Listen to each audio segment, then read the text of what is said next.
Hi. Welcome to simpliRP ERP.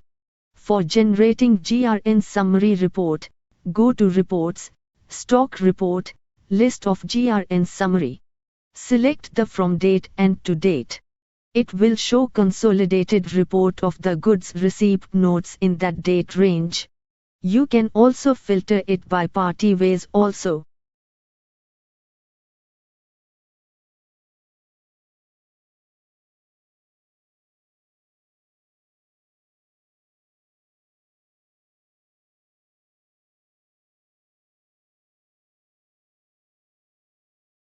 Likewise, you can generate the PARTYWISE GRN from PARTYWISE Purchases Report.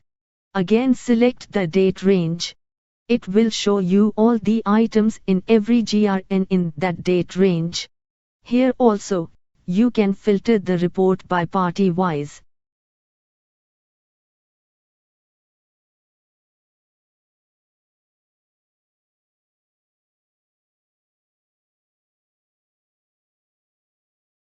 Also, you can filter it by item-wise.